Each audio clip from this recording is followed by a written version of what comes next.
தியானிக்கிறோம் ஐயா. ஆகியானே யாருடைய எங்களுடைய விருதத்தை திறந்ததாகவா அந்த வீதியாளுக்கு இருதயத்தை திறந்த தேவன் என்று திறந்தார்களா நாமத்தான் சொல்லுங்களுக்காகவே ஆமென். நாமத்திற்கு சொல்றோம். செய்திக்கு ஆதாரமான வசனம் எபேசியர் 2வது அதிகாரம் 10வது. எபேசியர் 2வது அதிகாரம் 10வது.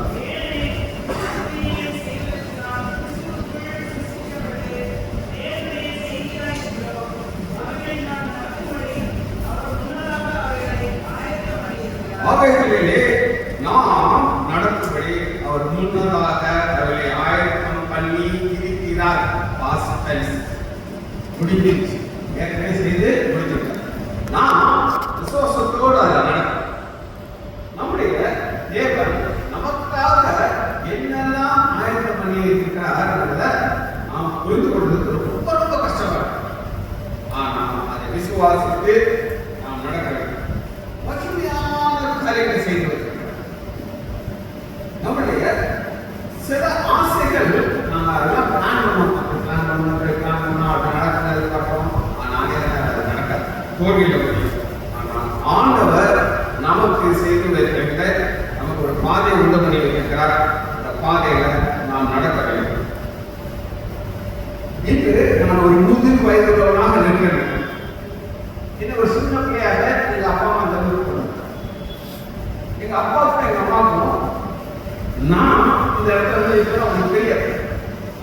ஆனா ஆண்டவர் எல்லாத்தையும் முன் புரிந்திருக்கிறார். இத நாம் புரிந்து கொள்வதற்கு இந்த ஆலயத்தை பார்க்கிறோம். இந்த ஆலயத்தை சீரியஸ்க்கு எல்லாம் நல்லா தெரியும். இந்த கோபுரம்லாம் இல்லாத காலம்லாம் அந்த நேரத்தில் என்னுடைய தகவலான இன்னும் ஒரு சில பேர் பிளான் பண்ணி அந்த ஒரு ஸ்டேஜை முடிச்சுருக்காங்க. அப்புறம் இன்னும் சில காரியங்கள் நினச்சி இதில் ஒரு ஆல்ட்ரேஷன் நினச்சி ஆண்டவர் பார்த்துக்கிட்டே இருக்கிறார்.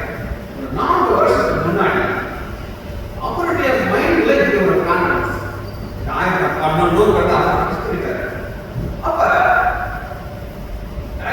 எத்தனையோ பாஸ்டர்கள் இருக்காங்க, வித்தியாசமான பாஸ்டர் இருக்காங்க. அவருடைய மைண்டில் ஒரு பாஸ்டர் ஃபிக்ஸ் பண்ணிட்டாங்க. நம்ம எங்கேயாவது இதை ஆண்டவருக்கு முன்னாடி போராட்டங்கள் எல்லாம் பார்க்கணும். சண்டைகள் முன்னாடி கொடியை உட்கார்ந்துருக்காங்க. அந்த கட்ட விட மாட்டோம், பெட்டிஷன் போட்டு என்னென்ன செய்யும். ஆனால் ஆண்டவருக்கு இந்த போராட்டத்தை மேற்கொள்வதற்கு ஒரு பாஸ்டராக தான் முடியும். இப்போ இன்னைக்கு இதெல்லாம் பார்க்குறீங்க. புதுசா வந்தவங்க என்ன நினைப்பாங்க, அவங்களுக்கு தெரியாது எந்த பாதையில போய் நீங்க வந்து இதைத்தான் நம்ம புரிந்து கொள்றோம். இன்னைக்கு நம்ம 3 உண்மைகளை கற்றுக்கிறோம். முதல் உண்மையை ஒன்று பேதுரு 1வது அதிகாரம் 2வது. 1 பேதுரு 1வது அதிகாரம் 2வது.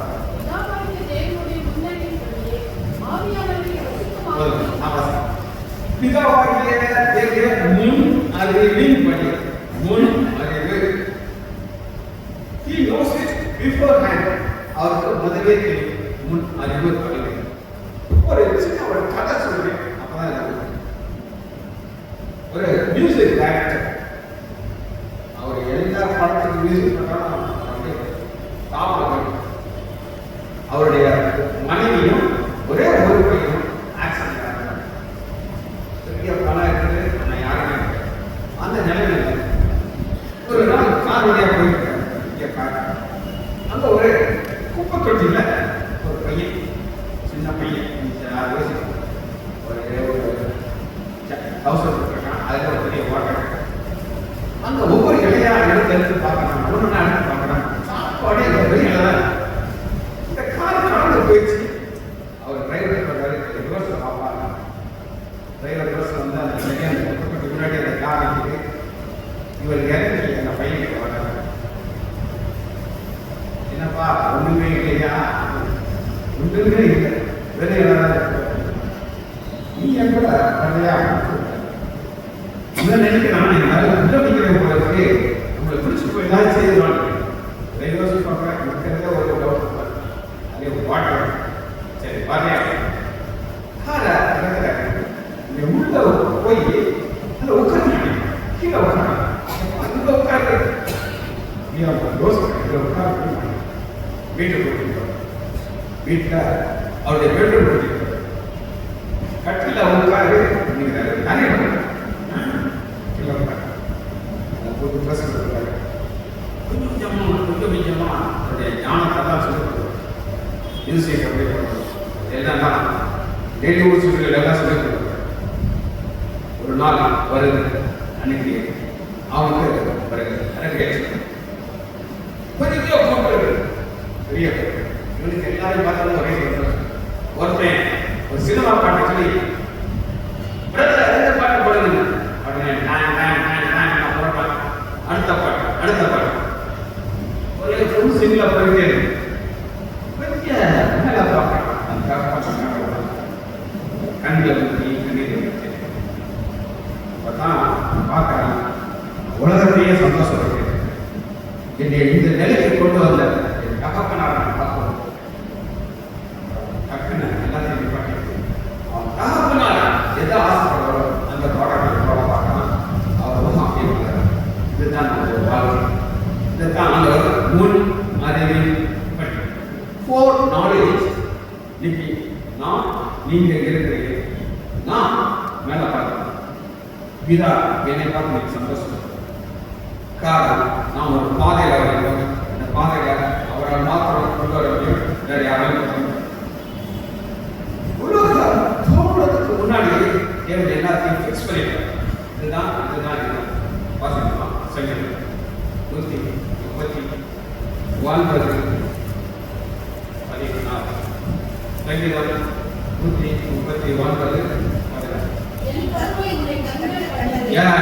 மறுவை உடைய கண்கள் கண்டது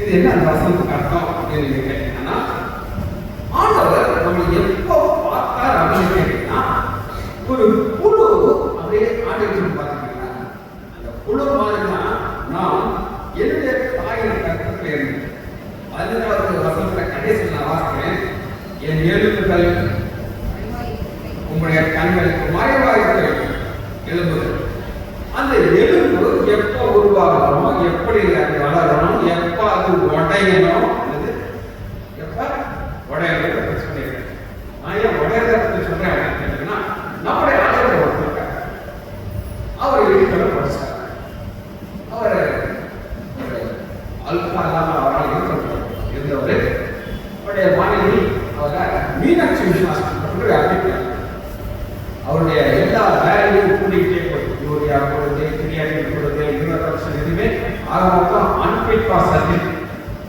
ஆனா அவங்க சொல்லுவாங்களா சரியாயிரம் போயிட்டே இருக்கு அந்த ஹாஸ்பிட்டல்ல நம்மளோட ஒரு சொந்தக்காரர் அவர் வந்து அத்தியா சொல்லியிருக்காரு இவர் பிழைக்க மாட்டாரு இருக்கிறவங்க காசை பிடிக்கிட்டே இருப்பாங்க இந்த ஊர் கூட்டு இருக்கீங்க எங்க அம்மாவை பார்த்தாங்க சரி ஏதோ ஒரு ஹாஸ்பிட்டல நம்ம சேர்க்கிறதுக்கு ஒரு ரட்சிக்கப்பட்ட ஹாஸ்பிட்டல் இருக்காங்க அங்க போய் அந்த அம்மா அந்த கணவன் சேர்ந்தாங்க ஹாஸ்பிட்டல கீழே ஒரு அண்ணன் ஒரு பேராக அந்த அம்மா ஜோதி கேட்கிறாங்க ஒரு நாள் அந்த டாக்டர் சொல்றாங்க என் மாப்பிள்ளைக்கு ஆபரேஷன் பண்ணுங்க என் மா நான் போயிட்டாரு ஏதாவது நான் தான் கேட்கிறேன் நான் தான் சொல்றேன் பண்ணுங்க எப்போ அவர் ஹாஸ்பிட்டல் அட்மிட் பண்றாங்களோ வேலையில் முடியாது இவ்வளவு நாள் ஒரு செமி கான்சியஸ் பேசுறாரு சண்டை போடுறாரு என்ன ஆயிடுச்சு சரியா வைக்கிறாங்க சர்ஜரி பண்ணாங்க பண்ணிட்டு அவர் நடக்க ஆரம்பிச்சாரு ஃபாரின் போயிட்டு கொடுத்தாரு எங்க போயிட்டு வந்தாரு எந்த டாக்டர் ரூபாய் நீங்க கூட்டிட்டு காரணம் எல்லாமே ஆண்டவர் ஃபிக்ஸ் பண்ணிட்டாங்க அதனால தான் வசனத்தை நான் வாசிக்கிறேன் 139:15 எலும்புகள் உமக்கு மறைவாய் எப்படி வளரும் அந்த எலும்பு இந்த செஞ்சாக்கு 5 மேல வளர இதோட இது படிக்க அது அவருக்கு தெரியும் மேல போகக்கூடாது அடுத்து பாருங்க கண்டது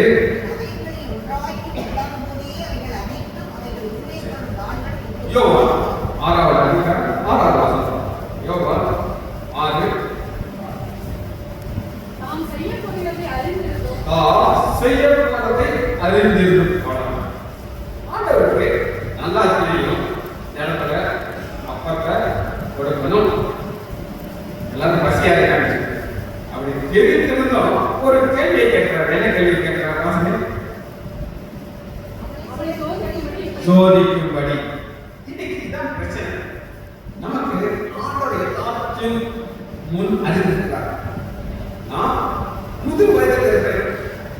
நான் பிறந்ததுல இருந்து இந்த வயது வரை நான் எந்த பாதையில் இருக்கேன். எனக்கு ஒரு பைபாஸ் ஆபரேஷன் நடக்கணும். அந்த ஆபரேஷன் நடந்ததுக்கு அப்புறமும் எனக்கு ஒரு கடன் கொடுக்கணும். இதெல்லாமே கோர்ட் நாலேஜ் வாசிக்கணும். எபிஎஸ்சி 2வது நிலையமாக பார்க்கலாம். எபிஎஸ்சியர் 1வது அதிகாரம் 12வது எபிஎஸ்சியர் 1 நமது சித்தத்தின் ஆலோசனைக்கு தக்கதாக அவருடைய தீர்மானத்தின்படியே முன் குறிக்கப்பட்டு நம்ம ஆண்டவர் என்ன செஞ்சாரு? முன் அறிந்திருக்கிறார். முன் அறிந்துட்டு முன் குறிக்கிறார். God knows beforehand. நான் ரட்சிக்கப்பட்ட முன்னாடி கிறிஸ்ததாஸ் அப்படின்னு ஒரு பாஸ்டர் இருந்தார். நான் கொஞ்சம் சீக்கிரமே வருவேன். எங்க தச்சுடாரு டாக்டர் ஒரு பாடம் வாசிக்கிறீங்களா அப்படின்னு கேட்டாங்க. ஒரு சர்ஜரி பண்ண சொல்லுங்க, நான் பண்ணிடுறேன். ஆபரேஷன் பண்ணி வசனம் வாசிக்கிறேன். ஆனா ஆண்டவர் என்ன செய்தார் அப்படின்னு கேட்டீங்கன்னா, எபேசியர் 3வது அதிகாரம் 4வது வசனம். நான் எபேசியர் 1 ஆண்டவரின் பரிசுத்தமுள்ளவரே உலக தோற்றத்துக்கு முன்பே கிறிஸ்துவுக்குள் நம்ம கிறிஸ்துவுக்குள் வெளியே இருக்கும்போது நான் வாழ்ந்த வாழ்க்கையை பார்த்தா ஒருவனை என்கிட்ட வரலாம். அவ்வளவு மோசமான வாழ்க்கை நான் வாழணும். கிறிஸ்து இயேசுக்குள் வந்ததுக்கு அப்புறம் அது நான்கு குறிக்கிறது. நான்கு தான் இவ்வளவு மோசமான இனங்களை நிப்பாட்டமா அப்படிங்கிற பார்க்கறாங்க. நான்கு நான் இப்பதான் காட்டுறேன். ஒரு ஆலன் பழக்கம் வெள்ளாடு ஒரு 12 வயசுல வச்சு 47 வயசுல வச்சு 12 வயசுல என்ன பாவம் செஞ்சிருக்கு அது வேற. எங்களெல்லாம் இதை விட மோசமான வாழ்க்கை வாழ முடியாது. அதெல்லாம் ரொம்ப பிடித்த பாடம். எத்தனை பெரியது அலாய் பூமி மலை யாரி கருவெல்லாம் தெரியுது. ஒரு சிலர் எல்லாருமே அவங்க எப்படி பார்க்கிறாங்க அப்படின்னு கேட்டீங்கன்னா, கலாத்தியர் 1வது அதிகாரம் 14 கலாத்தியர் 1:11 அப்படி இருந்தோம் என் தாயின் வயிற்றில் இருந்தது முதல்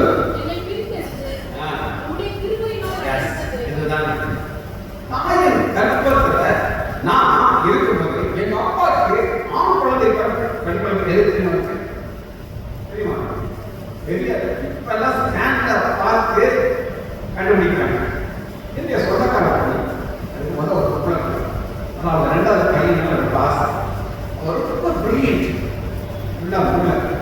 ஸ்கேன் பண்ற டாக்டர் அவங்க பையன் கேட்கிறா, டாக்டர் தம்பி நல்லா இருக்கானா அப்படின்னா அவ என்ன நினைச்சா உங்களை பிள்ளைங்க அவர் சொல்லுவாரு தம்பி இல்ல தங்கச்சி. ஆனா அவர் வந்து இருக்கவா இருக்காரு. அவரு ஆமா தம்பி நல்லா இருக்கா அப்படின்னு சொல்லி அது ஒரே சந்தோஷம். அவங்க குடும்பத்துல அவர் ஈர்த்து தெரிஞ்சிருக்காரு.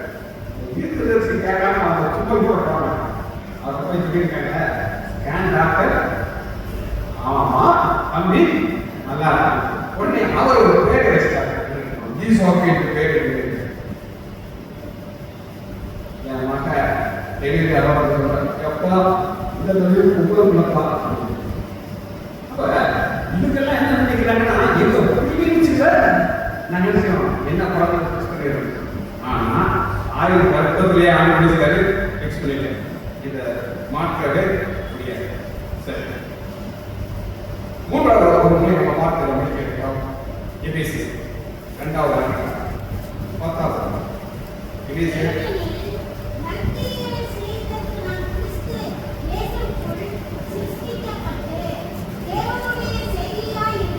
தேவனுடைய செய்திகளாக இருக்கிறோம். தேவன் எல்லாத்தையும் செஞ்சாரு, முன் குறிப்பிட்டாரு. நம்ம அதில் நடக்கணும். எல்லாரும் நம்மளால நடக்க முடியுமானா அதுக்காக ஆண்டவர் ஒரு ஆயத்தம் பண்ணியிருக்கிறார். அது என்ன ஆயத்தம்? மூன்றாவதாக ஒரு முதலாவதாக இருக்கிறார். 20வது 1 பேர் முதலாவதாக இருக்கிறார். உலக தோற்றத்துக்கு முன்னே முடிக்கப்பட்டவராயிருந்து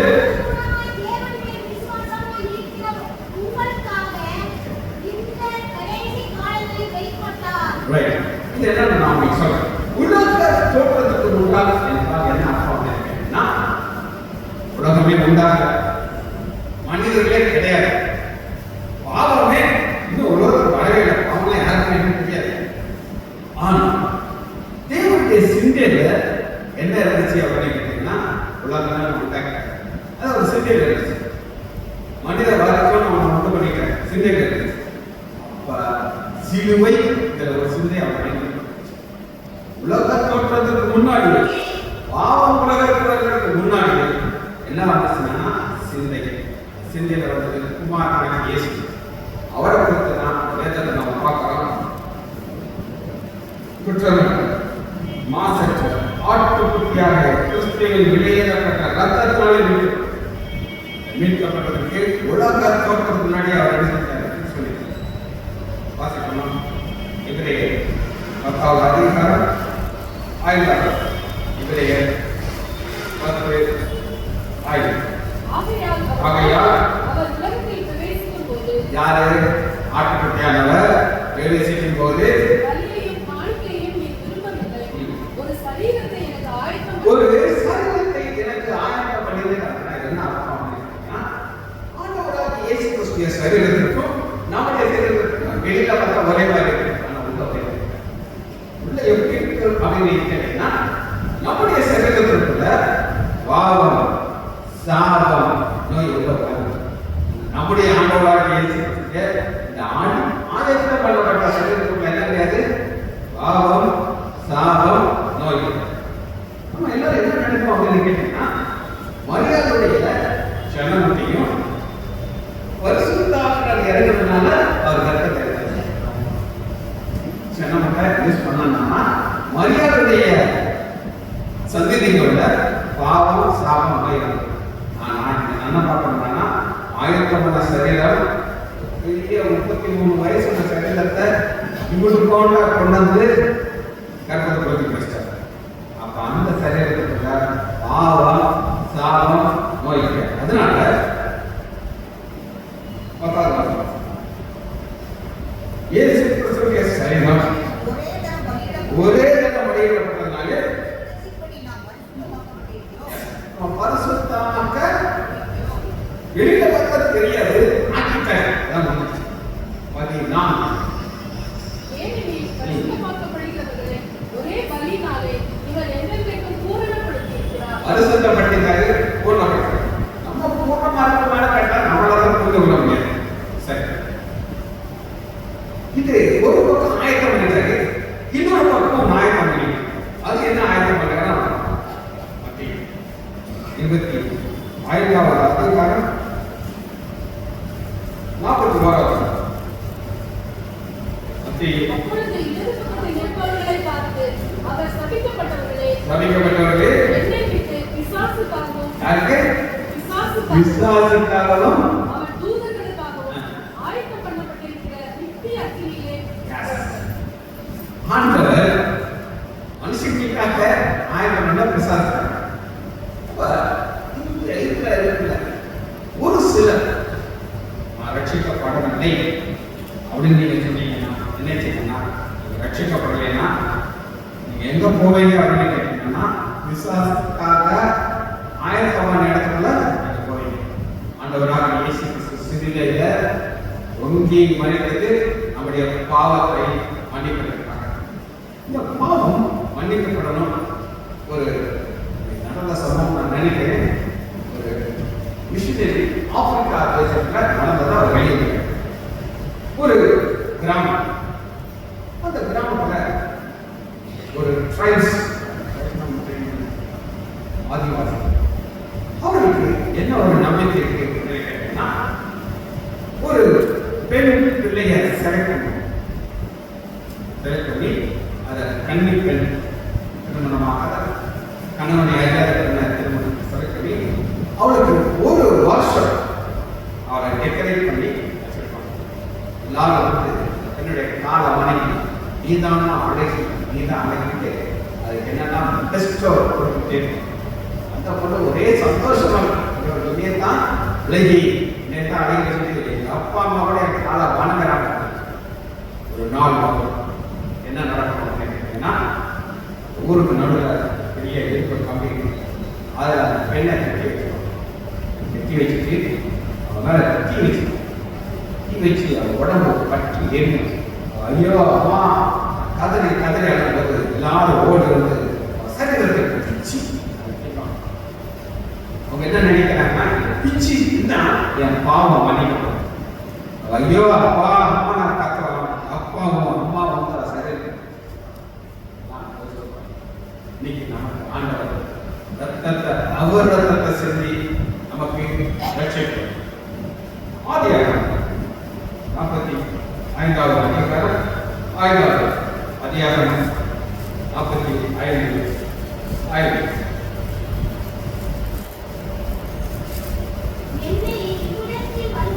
என்னை இவ்விடத்திற்கு வரும்படி உங்களுக்கெல்லாம் கவலை இருக்க மாட்டாயா வேண்டாம், ஜீவ ரட்சனை செய்யும்படி தேவனை உங்களுக்கு உருவாக்கினார். இதுபோல நம்முடைய பாவங்கள் ரட்சிக்கப்படுவதற்காண்டி முன்னதாகவே நம்முடைய ஆண்டவராகிய இயேசு கிறிஸ்து இந்த பூமிக்கு அவர் யோசேப்பு அந்த சிறைச்சாலையில் இருக்கும்போது அவருக்கு தெரியாது. ஆனால் ஒரு காலத்தில் அவர் உயர்த்தப்பட்டார்.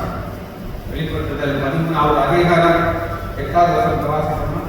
வெளிப்படுத்துதல் 13:8 உள்ளார்க்க தோற்றுதல்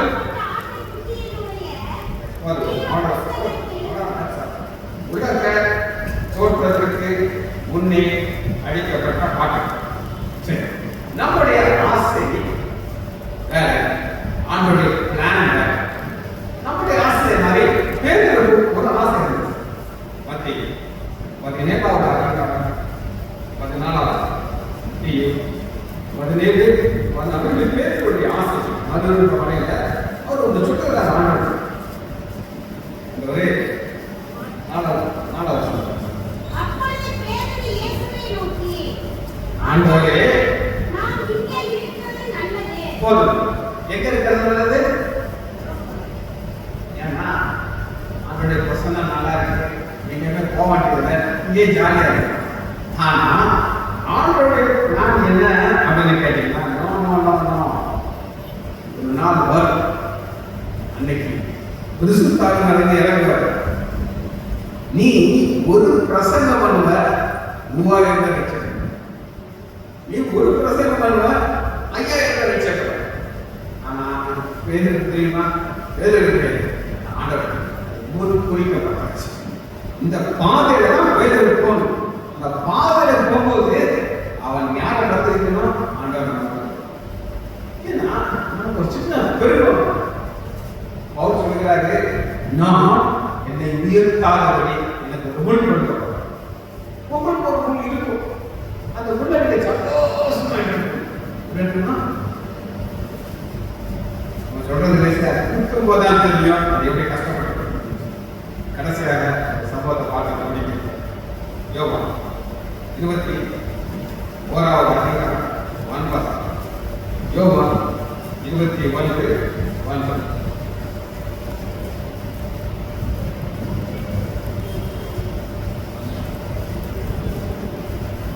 அவர் கரையிலே வந்திருந்தப்பட்டு கரையிலே போட்டிருக்கிறதையும் இத ஆண்டவராகிய இயேசு கிறிஸ்து இது எந்த போய் இந்த அப்பத்தை வாங்கியிருக்காங்க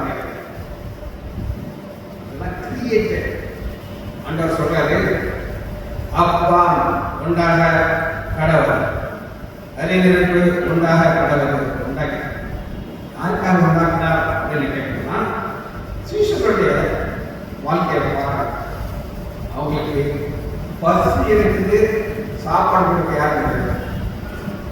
வேலையை உட்காச்சு எந்த ஆண்டவராக இயேசு கிறிஸ்து கூடவே இருப்பாங்க நினைச்சாங்களோ அவர் மறைந்துட்டாங்க. அதனால திரும்பையும் வழியை எடுப்பாரு.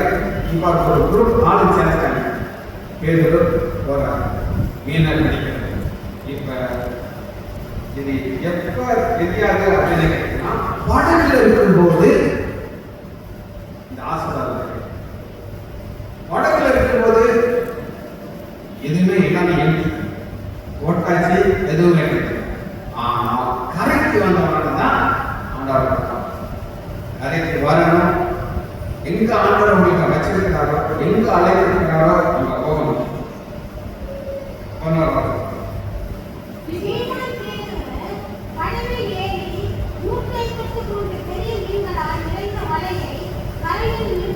இந்த 153 மீனை சாப்பிட முடியுமா? முடியாதா? சாப்பிட முடியாது. ஆனால் 12ஆம் வசனம் பாருங்க. அவங்க கேட்கலாம், இதை நம்ம கட் பண்ணி உப்பு போட்டு சுற்றி சாப்பிடணும்னு சொல்லி நான் ஆண்டவரையெல்லாம் யோசிக்கிறது. 6 பேர் அழைக்கிறார். எங்க வர சொல்றாரு? நான் எங்க இருக்கிறோம் அங்க நீ வர, நீ இருக்கிற நான் வரேன்.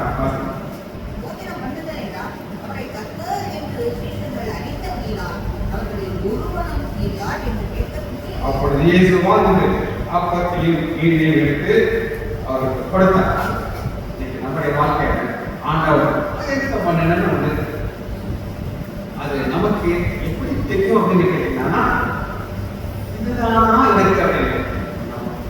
இது எனக்காக ஆண்டவர் ஆயத்தம் பண்ணுவார். அன்பை பார்க்கணும். எவ்வளவு கட்டங்கள் காண இதை பார்த்தீங்கன்னா உங்களால் நான் வாழ்க்கையில் எவ்வளவு பார்த்தது எல்லாமே ஆண்டவர் மூன்று வச்சிட்டாரு. எனக்கு ஜீவனையும் வச்சிருக்கிறார். 10 வருஷத்துக்கு முன்னாடி பைபாஸ் ஆபரேஷன் பண்ணாம தான் அப்புறம் எதுவுமே நான் பார்த்தேன். ஆண்டோடைய சித்தம் பண்ணிக்கிறேன். நீ இன்னொரு ஓட மகா இரக்கமும் திரைகள் பிதாவே தெரிவிக்கிறதையா குப்பத்தொட்டியில் இருந்து கிடைக்கிறாயா உண்மை நோக்கி பார்க்க வைக்கிறீர்களா? அதற்காக நன்றி. என்னுடைய விலங்குகளை பார்த்து இவ்வாற்று வழிநடத்தின ஜெபனேசரே தெரிவிக்கிறோம் ஐயா. பிள்ளைகள் ஒவ்வொருவரையும் என் ஆண்டவராகிய இயேசு கிருபையிலே ஒப்புக்கொடுக்கிறோம் ஐயா. நாங்கள் ஐயா உங்களுடைய கிருபை